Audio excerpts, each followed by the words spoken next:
Assalamu alaikum. So here we are, our first class online. आपकी तो माशाल्लाह classes हो रही हैं लास्ट वीक से और अब हमने मेरी आज पहली क्लास हो रही है आपके साथ। ऑलरेडी हम कैंपस क्लासेस में आपकी 2 क्लासेस ले चुके थे और उसमें हमने आपको इंट्रोडक्शन ऑफ फर्स्ट चैप्टर जो fundamental introduction to the fundamental concepts of chemistry का पहला चैप्टर है, उसकी कुछ बातें बताई। और वो बातें बेसिकली उन बेसिक कॉन्सेप्ट्स के बारे में थी जो वैसे भी आपको पता होनी चाहिए और इस चैप्टर के लिए तो बहुत ज़रूरी थी। सो हमने आपको बताया कि हम केमिस्ट्री में मैटर के बारे में पढ़ेंगे जो कि प्योर या इम्प्योर 2 सूरतों में हमारे आस-पास मौजूद है। और उसमें से जो प्योर फॉर्म है दे मे कंपोज्ड ऑफ ईदर एलिमेंट्स और कंपाउंड। एलिमेंट सबसे सिंपलेस्ट फॉर्म ऑफ मैटर है जिसे हम फर्दर डिकम्पोज नहीं कर सकते बाय एनी केमिकल और फिजिकल मींस। और कंपाउंड उन्हीं एलिमेंट्स की केमिकल कंपोजिशन से केमिकल कॉम्बिनेशन से बनने वाला सब्सटेंस है। तो हर कंपाउंड में कम से कम 2 एलिमेंट्स लाजमन मौजूद होंगे। इसके बाद हमने कहा इसका मतलब ये हो गया कि हमारी सारी स्टोरी एलिमेंट और कंपाउंड्स के आसपास ही घूमेगी। तो एलिमेंट्स दुनिया में 92 नेचुरल है और 26 आर्टिफिशियल है। हमने कहा उनके नामों की जगह हम उनकी शॉर्ट फॉर्म यूज़ करते हैं जो कि सिंबल्स कहलाती है। और कंपाउंड के लिए हम यूज़ करते हैं फॉर्मूला जो हमें ये बताता है कि वो कंपाउंड किन एलिमेंट से कैसे बना हुआ है। यानी उसे बनाने में हर एलिमेंट के कितने-कितने एटम्स ने हिस्सा लिया है। उसके बाद हमने जो चीज़ लास्ट टाइम शुरू की थी वो थी कि हर एलिमेंट की बहुत सारी खूबियाँ होंगी। उनमें से एक बहुत अहम और इस वक़्त जो हमारा कंसर्न है वो है हर एलिमेंट को उसके एटॉमिक मास से भी पहचाना जाता है। तो एटॉमिक मास के लिए नाम से ही ज़ाहिर हो रहा था कि एटॉमिक मास है दरअसल मास ऑफ एन एटम।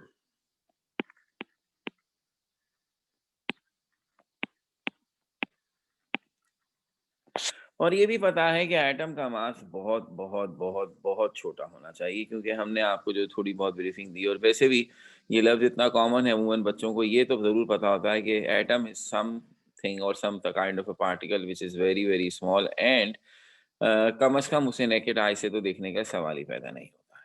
और बहुत ज़्यादा पावरफुल माइक्रोस्कोप से भी हम उसे नहीं देख सके हैं। नाउ-अ-डेज़ हमने उनकी कुछ कंप्यूटर इमेजेस कुछ कंप्यूटर सॉफ्टवेयर्स की वजह से बनाने में कामयाब हुए हैं, but you can not call कि हम उसे देख रहे हैं, वो बहरहाल वो कुछ इमेजेस हैं। तो अब जब हम एटम को नहीं देखें, इतना छोटा है, तो उसका मास भी यकीनन बहुत कम होगा।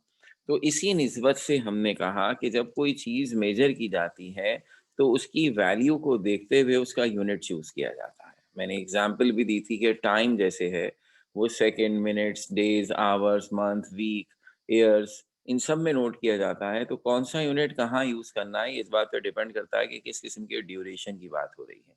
कोई हमसे हमारी ऐज पूछेगा तो हम ईयर्स में बताएँगे। सेकंड में SI unit of time is second कह के सेकंड में नहीं बताना शुरू कर देंगे, बहुत ही इनएप्रोप्रिएट लगता है।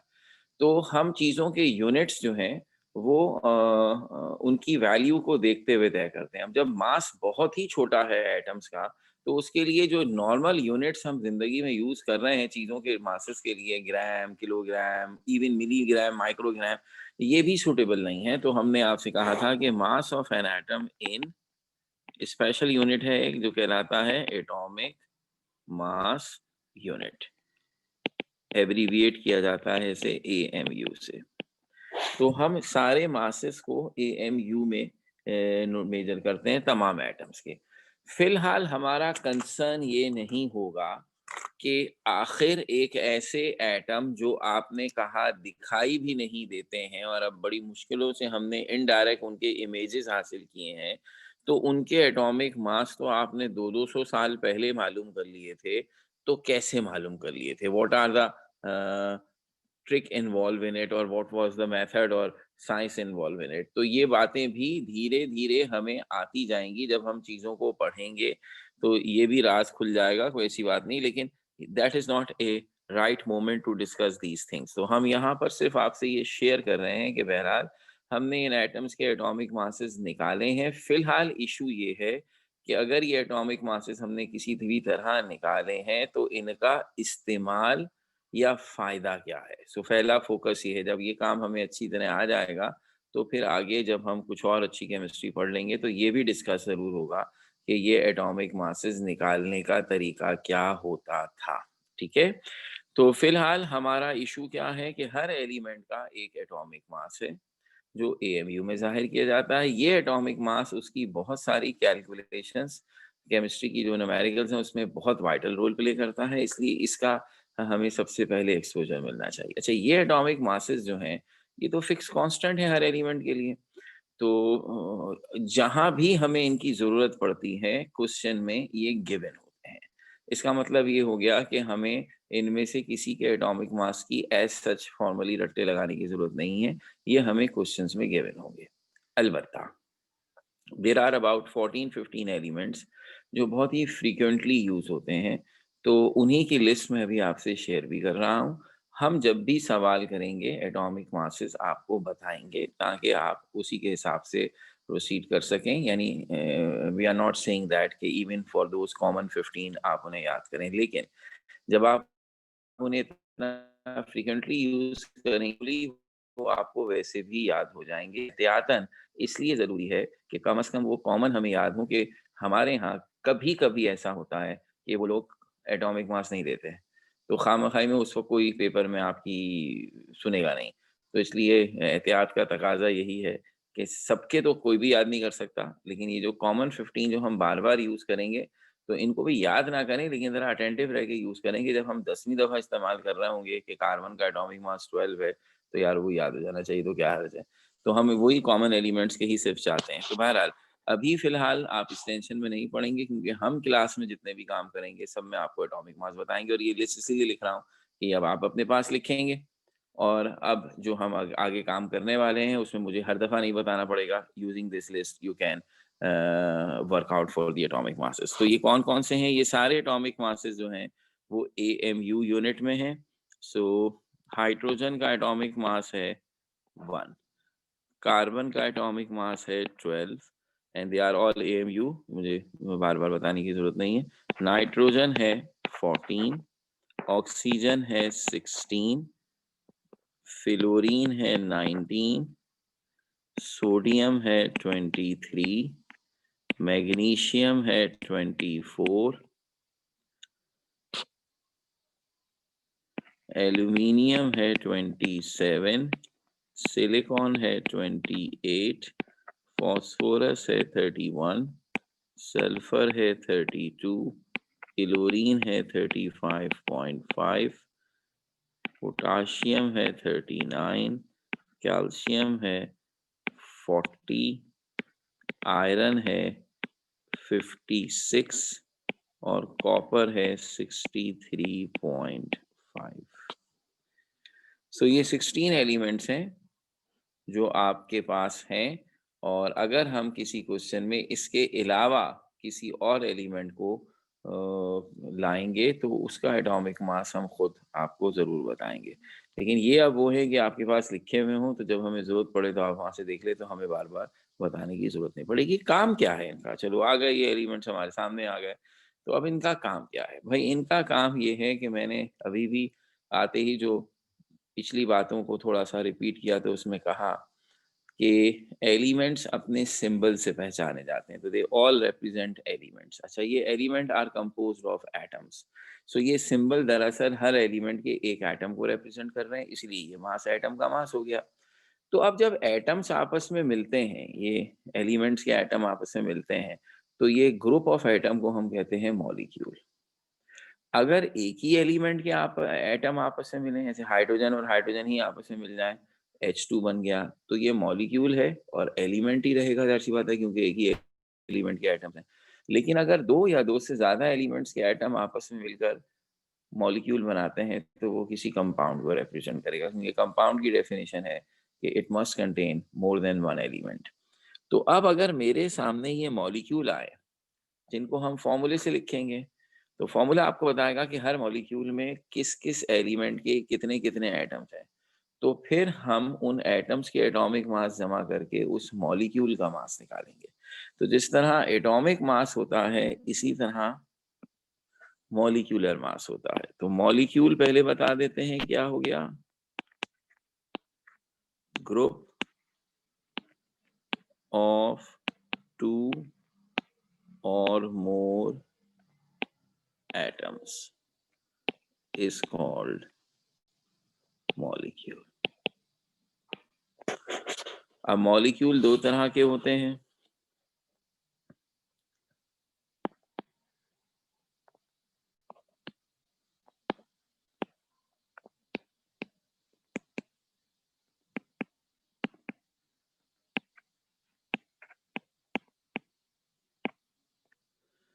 एक कहलाता है मॉलिक्यूल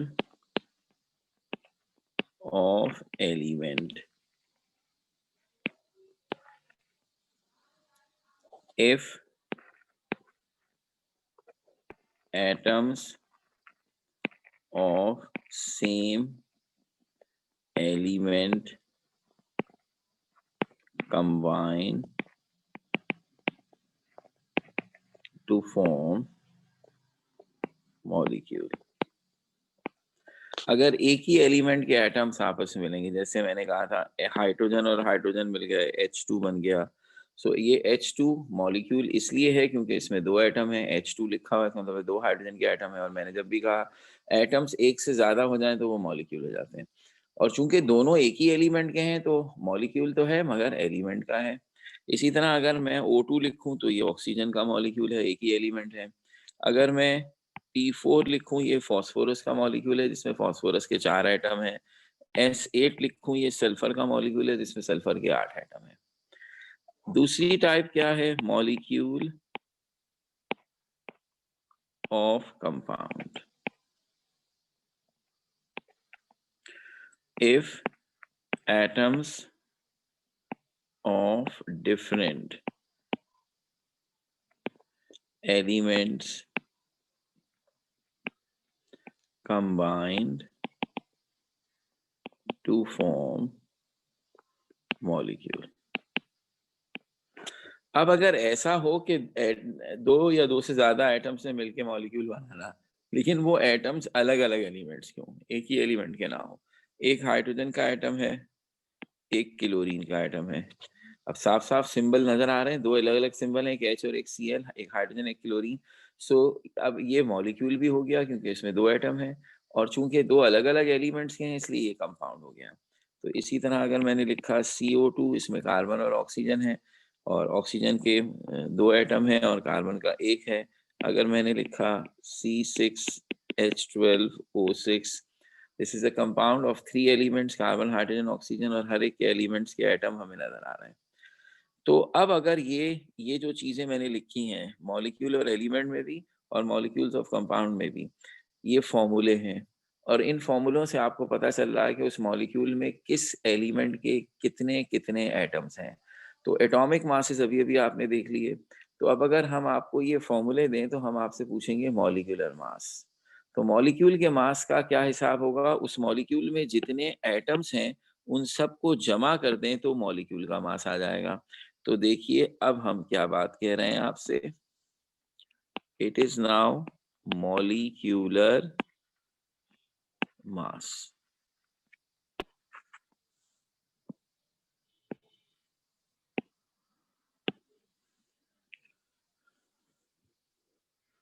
मॉलिक्यूलर मास का मतलब हो गया सम ऑफ एटॉमिक मासेस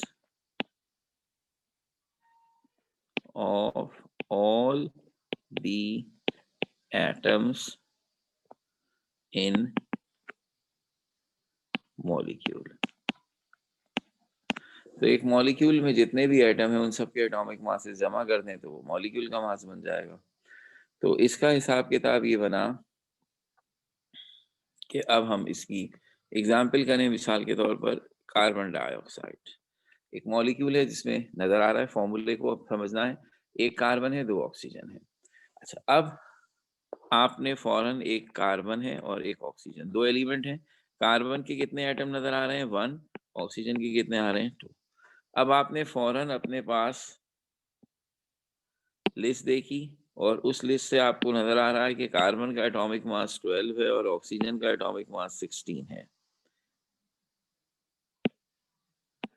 तो अब कार्बन का एक एटम है उसे हम 12 से मल्टीप्लाई करेंगे और ऑक्सीजन को 16 से। तो कार्बन का 12 हो गया, ऑक्सीजन का 32, दोनों को जमा करें 44। तो ये 44 यूनिट वही होगा AMU, एटम्स के मास को जमा करके मिला है। तो ये कहलाएगा मॉलिक्यूलर मास ऑफ CO2। हमें से ज्यादातर को ये काम याद भी आ गया होगा, ये हमने 9th में या अर्ली क्लासेस में बहुत ज्यादा किया है और इंतहाई आसान है। और आपको लगेगा ये क्या बच्चों वाले तरीके से सर ने करा है। भाई ये काम तो मैं जबानी कर सकता था, CO2 देखता जबानी कर लेता, कार्बन का 12 और ऑक्सीजन 16 प्लस 16 32 44 आ गया। क्या ये सब करके दिखाना जरूरी है? हरगिज भी जरूरी नहीं है। याद रहे ये इतना आसान और इतना बेसिक काम है कि इसे हम यूज तो इतना ज्यादा करेंगे कि आपकी सोच है कि यहाँ से अब जो शुरू हुए हैं ना, तो शायद ही पूरी केमिस्ट्री की किताब में कोई न्यूमेरिकल ऐसा है जिसमें आपको मॉलिक्यूलर मास ना निकालना पड़े। आपको हर एक में मॉलिक्यूलर मास निकालना पड़ेगा और जब आपको मॉलिक्यूलर मास निकालना पड़ेगा तो ये काम कि वो कैसे निकाला गया है ये रफ वर्क होगा आपका। तो आप इस तरह जिस तरह मैंने बाकायदा टेबल बनाकर हर एलिमेंट का अलग अलग हिसाब लगा के निकाला है ऐसे निकालें, या आप कॉन्फिडेंट हैं अपने ऊपर और आप ज़बानी निकाल सकते हैं ज़बानी निकालें। या कुछ बच्चे होते हैं उनकी आदत, उनका फॉर्मूला देखा यहाँ लिखा 40, ये कार्बन का एटॉमिक मास जो है वो 12, ऑक्सीजन 2 दफा है 16 16 और यूं ही ऐड करके आंसर निकाल लिया। तो ये that's all right, no problem. हमें आपके काम करने के तरीके नहीं, आंसर सही चाहिए है। तो आप जिसमें कंफर्टेबल हैं आप उसमें निकालें, बस शर्त ये है कि आंसर गलत नहीं होना चाहिए। So for molecule like CO2 जो कि इंतहाई सिंपल मॉलिक्यूल है, उसमें तो मैं भी चाहूंगा कि हम में से हर एक जवानी ही निकाल ले तो बेहतर है, इस तरह क्यों बना है। लेकिन आगे आप देखेंगे कि कुछ फॉर्मूले जरा कॉम्प्लिकेटेड किस्म के हैं, उसमें एटम्स की तादाद भी थोड़ी ज्यादा है। उसमें अगर कोई बच्चा बगैर रफ वर्क किए जबानी करने की कोशिश करता है तो गलती के चांसेस बहुत बढ़ जाते हैं।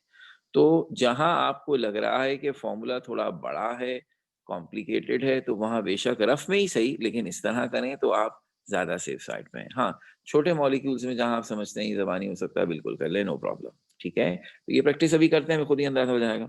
ये तो मैंने पहली एग्जाम्पल कराई। अगर मैं अब थोड़ा सा बड़ा मॉलिक्यूल कर लूँ, कैल्शियम कार्बोनेट, और आपसे कहूँ अच्छा चलें अब इसकी मॉलिक्यूलर मास की वैल्यू निकालें, तो आपका पहला काम, चाहे आप जहन में कर रहे हैं, लिख के कर रहे हैं या किसी और तरीके से, 3 एलिमेंट है हमारा इसमें, कैल्शियम कार्बन और ऑक्सीजन। कैल्शियम का भी एक एटम है, कार्बन का भी एक है, ऑक्सीजन के 3 है।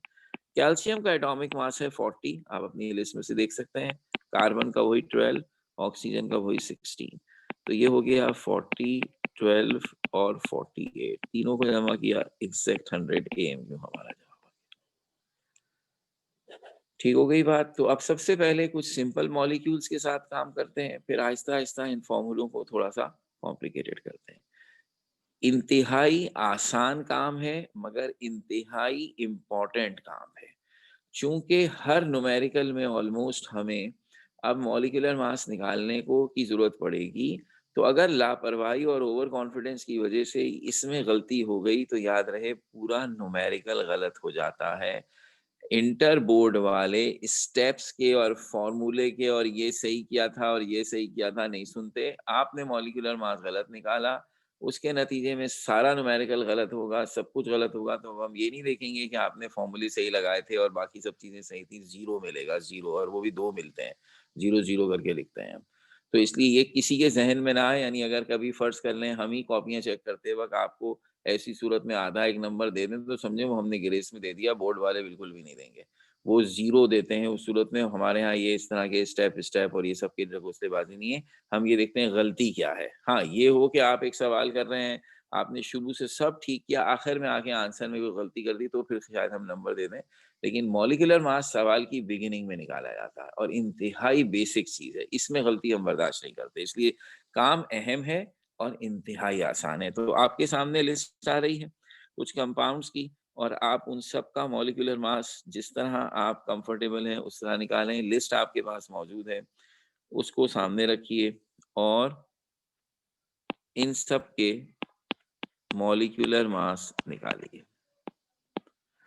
कैलकुलेटर हो आपके पास, जरूरत पड़ेगी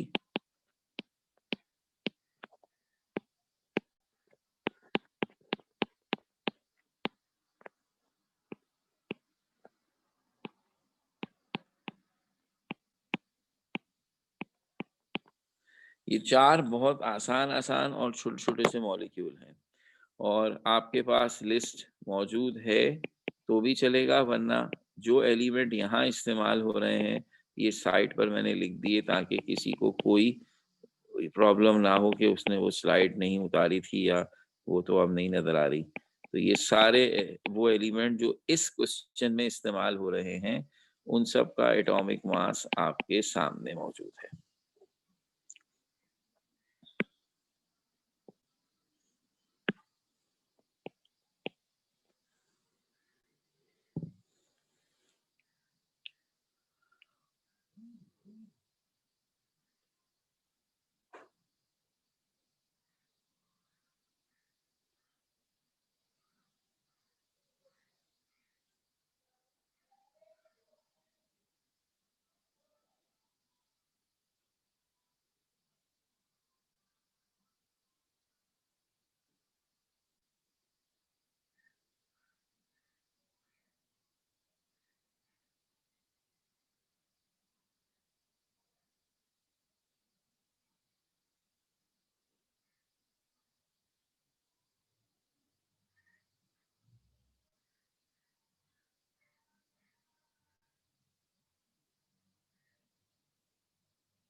अगर हमने ये काम करना शुरू किया है, तो you can raise your hands to give me the answers.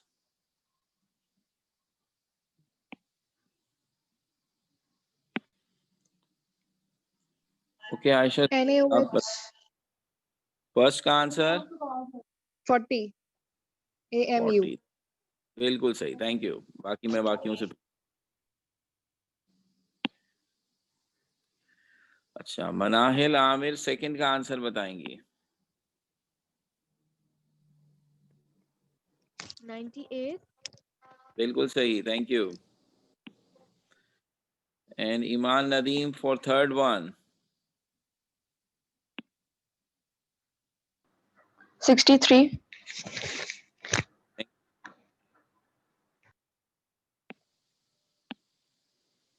Okay, anybody else? दो और अभी एक रहता है।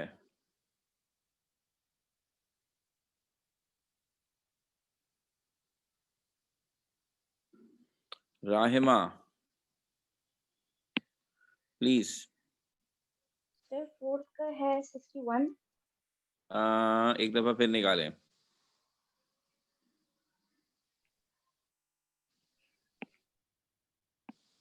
Anybody else? ओके, मनाहिल दोबारा, मनहल, सॉरी अगर मैं सही नाम ना ले रहा हूं तो प्लीज बताइए। 60 60, एक्सलेंट, बिल्कुल सही। ओके, लिटिल थिंग और आसान चीज है, आप इन्वॉल्व होंगे तो मुझे भी पता चलेगा कि आप काम कर रहे हैं। वेरी क्विकली, जिन बच्चों से नहीं हुआ या जो अभी कंफ्यूज है, सोडियम, ऑक्सीजन, हाइड्रोजन, ये तीनों एलिमेंट्स इस कंपाउंड में नजर आ रहे हैं और तीनों ही एक एक हैं। So this is very simple, sodium 23, oxygen 16 and hydrogen 1. So this is 23, 16 and 1. So the answer is 40 AMU, जैसा कि हमें बताया गया। Sulphuric acid, hydrogen, sulphur, oxygen, hydrogen के 2 एटम, सल्फर का 1, ऑक्सीजन के 4, और हाइड्रोजन का एटॉमिक मास 1, सल्फर का 32 और ऑक्सीजन का 16। जब हम ये 2, 32 और 64 तीनों को जमा करेंगे तो आंसर आएगा 98 AMU। नाइट्रिक एसिड में 3 एलिमेंट HNO, H हाइड्रोजन 1 है, नाइट्रोजन भी 1 है, ऑक्सीजन 3 है। हाइड्रोजन का एटॉमिक मास 1, नाइट्रोजन का 14 और ऑक्सीजन का 16। तो 48, 14 और 1 मिलाएंगे तो 63 AMU। थोड़ी सी गड़बड़ चौथे में ये है कि हमने आपके लिए जो फॉर्मूले लिखा CH3COO उसमें जरा ब्रेक करके लिख दिया है।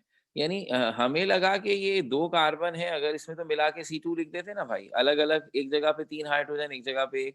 ये स्प्लिट करके जो फॉर्मूले लिखे जाते हैं ये स्ट्रक्चर फॉर्मूले कहलाते हैं, मॉलिक्यूलर फॉर्मूले की टाइप है। और ये अमूमन ऑर्गेनिक कंपाउंड में हम इस बात को प्रेफर करते हैं कि ये ऑर्डर भी दिखाएं कि कौन से एटम एक दूसरे से किस किस तरीके से मिले हुए हैं। बहरहाल वो जो भी पर्पस इसका है वो आगे की केमिस्ट्री वाले जाने, लेकिन हमें इस पे घबराना नहीं है। हमें ये देखना है कि पूरे फॉर्मूले में हमें जहां जहां कार्बन मिल रहा है उन सबको इकट्ठा कर लेते हैं। 2 जगह मिल रहा है तो 2 कार्बन, हाइड्रोजन 3 एक जगह है, एक कोने पर है, तो टोटल हो गए 4। ऑक्सीजन डबल हो करके लिखा हुआ है तो 2 हैं। तो कार्बन को 12 से, हाइड्रोजन को 1 से और ऑक्सीजन को 16 से मल्टीप्लाई किया, 24, 4 and 32। So this becomes 60 AMU। तो ऐसे ब्रेक करके लिखने में अमूमन ऐसा होता है कि एटम्स गिनते वक्त कोई अगर गलती हो जाए तो जैसे हो सकता है कि हम 60 को 59 बना रहे हो या 61 बना रहे हो, तो थोड़ी सी हम एहतियात करेंगे जो इंशाल्लाह प्रैक्टिस के साथ होती जाएगी। ये बहुत ही सिंपल वाले थे, यानी जिसमें लिटरली ये मैंने समझाने के लिए फिर इसी तरह कर दिया, लेकिन लिटरली ऐसा ही है कि आप इन्हें तो ज़बानी भी हैंडल कर सकते थे। हाँ, अब थोड़े से मामलात अगर मैं बढ़ा दूं तो कंपाउंड्स को लिखने का एक और तरीका है और वो कहलाता है, वो उसमें हम ब्रैकेट यूज करते हैं, लाइक दिस वन।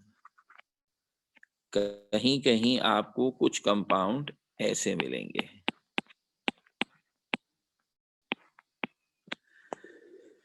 तो अब ये जो ब्रैकेट यूज किया हुआ है हमने, ये जिन जिन एलिमेंट्स के बाहर है, तो इसके बाहर लिखा है 2, तो ये 2 अंदर मौजूद ब्रैकेट में मौजूद सारे एलिमेंट्स पर अप्लाई हो रहा है, यानी हर एलिमेंट के नंबर से मल्टीप्लाई हो रहा है। तो इसका मतलब ये कि कैल्शियम तो ब्रैकेट में नहीं है, उसको तो छोड़ दें। हाइड्रोजन, कार्बन और ऑक्सीजन के साथ ये ट्वाइस लगा हुआ है। इसका मतलब है अंदर हाइड्रोजन का 1 एटम है, बाहर 2 है, तो 2 1 2। कार्बन भी 2 हो गया। ऑक्सीजन अंदर 3 है, तो ट्वाइस होने का मतलब है 3 2 6।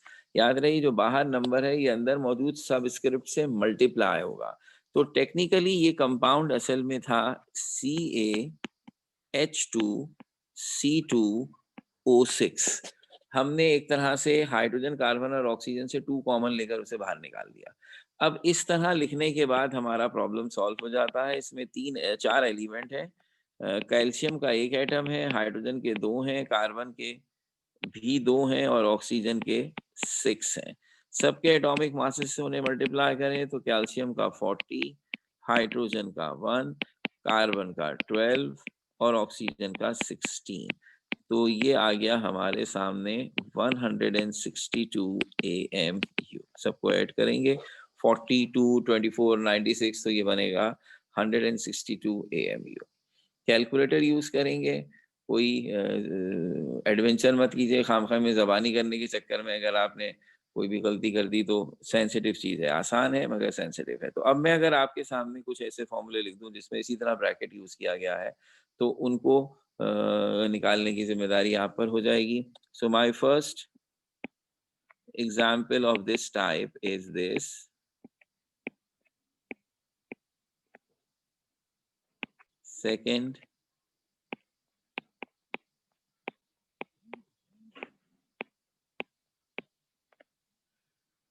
and third.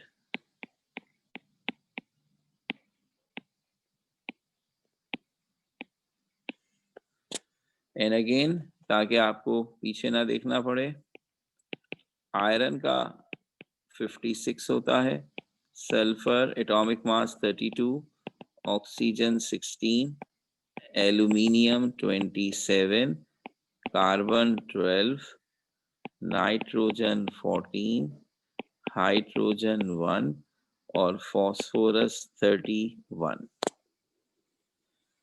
सो अब आपकी जॉब, अच्छा फर्स्ट करेक्शन कर लें जरा, ये जो पहला फॉर्मूला है ये Fe2SO4 टेकन थ्राइस है, ये मेरा 2 लिखना रह गया था, तो ये है Fe2SO4 टेकन थ्राइस। जल्दी से निकालिए।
सो Fe2SO4 टेकन थ्राइस अगर हमने किया है तो please raise your hand.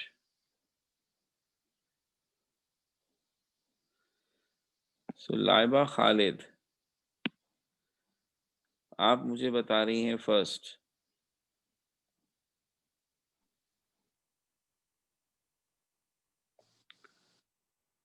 Ji Laiba, unmute हो गई आप।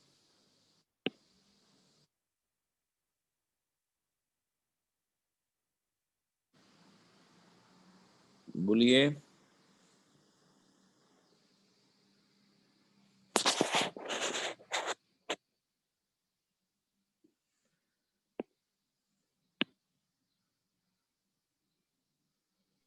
मुकद्दस अब्दुल्ला, आप बताइए। So sir, 400 AMU. बिल्कुल। अब इस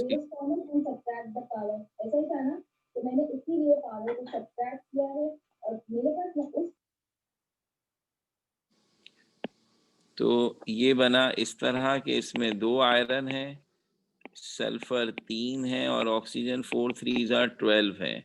सो 56 of iron make it 112, 32 sulphur 3 से मल्टीप्लाई होने के बाद 96 और ऑक्सीजन का 16 12 से मल्टीप्लाई होगा 192 and then you can see that ये टोटल बनता है 400 एग्जैक्ट AMU।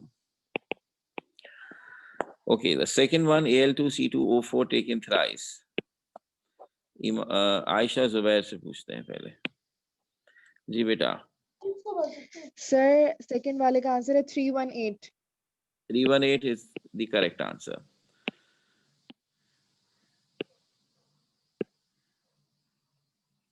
ओके और उसके पीछे स्टोरी ये बन गई कि एल्यूमिनियम का के 2 एटम है, कार्बन 2 3s are 6 हैं, ऑक्सीजन के 4 3s are 12 हैं। एल्यूमिनियम 27 बन गया 54, ऑक्सीजन 12 से बना 72 और ऑक्सीजन तो कार्बन 72 और ऑक्सीजन बना 196। और जब हम इन सब चीजों को ऐड करते हैं तो ये आंसर आता है 318।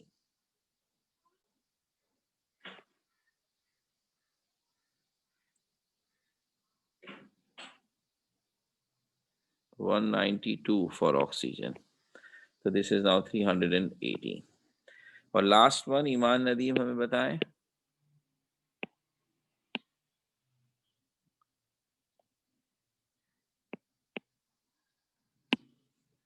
जी बेटा, Sir, 149 AMU. That's it.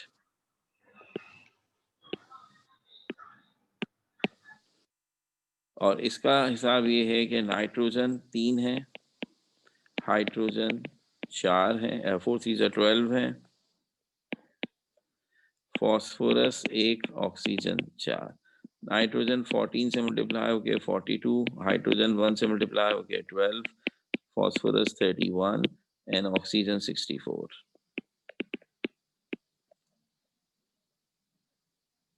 It's 149 AMU।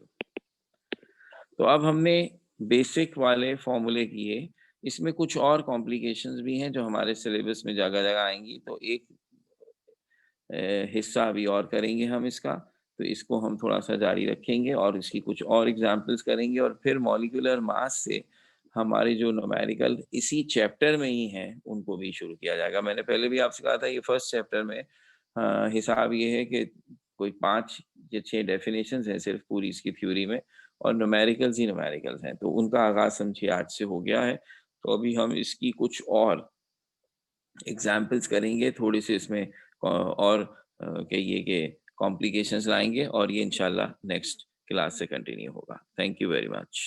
अच्छा, अब अगर आपने ये सब चीज़ें कॉपी की हैं तो सबसे अच्छी बात है कि कॉपी कर लिया करें, और अगर किसी वजह से रह गई हैं तो ये सारी स्लाइड्स अभी मैं ग्रुप पे शेयर कर दूंगा। Thank you.